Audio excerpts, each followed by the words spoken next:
banyak yang tahu tentang profesi ini, namun seiring dengan maraknya tren batu akik, profesi ini juga turut terangkat.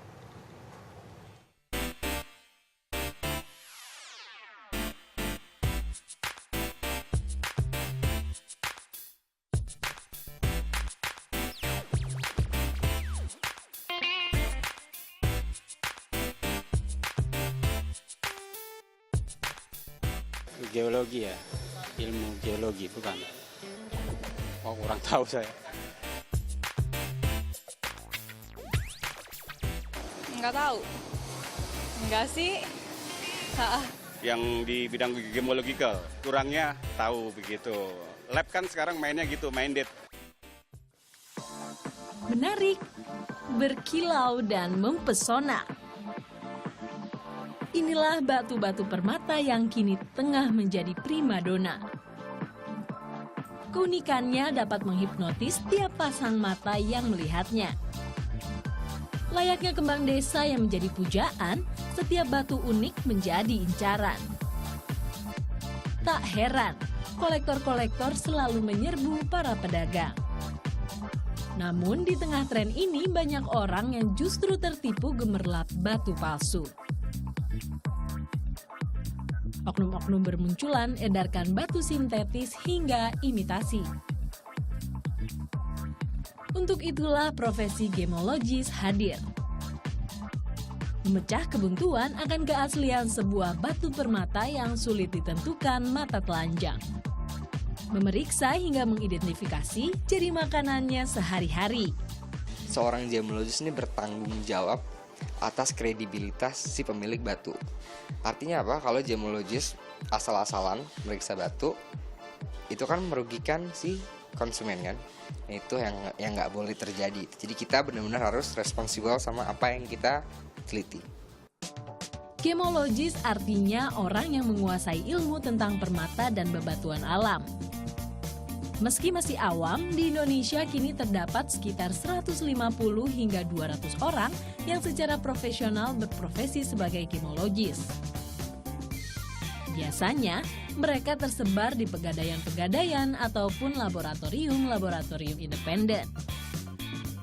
Namun kini bermodal teori dan pengalaman, banyak gemologis yang juga memanfaatkan kemampuannya di tengah fenomena batu permata di tanah air.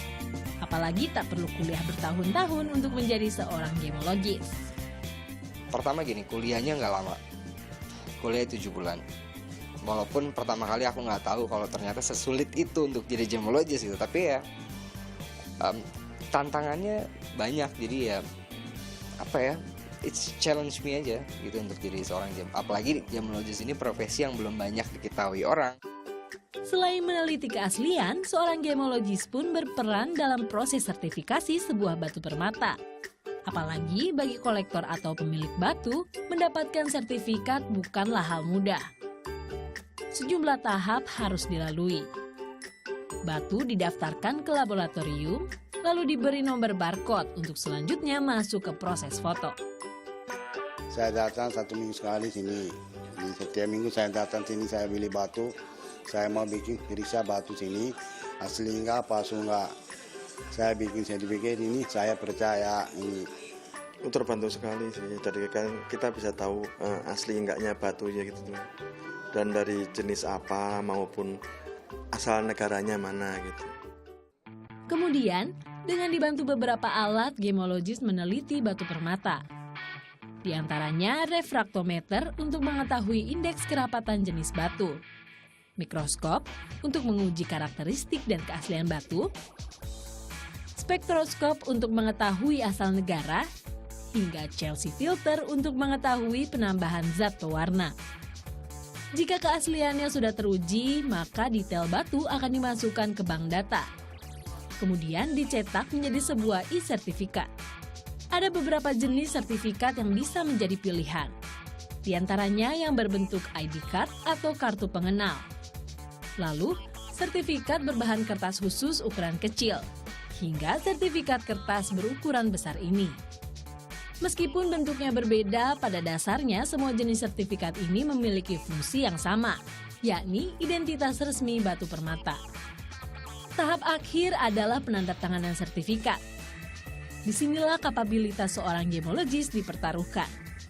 Semua data dan hasil uji laboratorium yang keluar harus sesuai kenyataan dan dapat dipertanggungjawabkan. Jadi gemologis, terutama kalau kita kerja di lab, itu banyak banget resikonya. Dari orang yang nggak terima, orang yang cibir kita nggak kasih tahu mereka kebenaran. Batunya batu A, mereka bilang, ini curang nih, pasti gemologisnya ada main nih. Itu resiko-resiko yang dihadapi seorang gemologis. Namun saat ini, profesi gemologis belum secara resmi mendapat pengakuan dari pemerintah. Padahal, profesi ini juga memiliki tantangan yang tak ringan.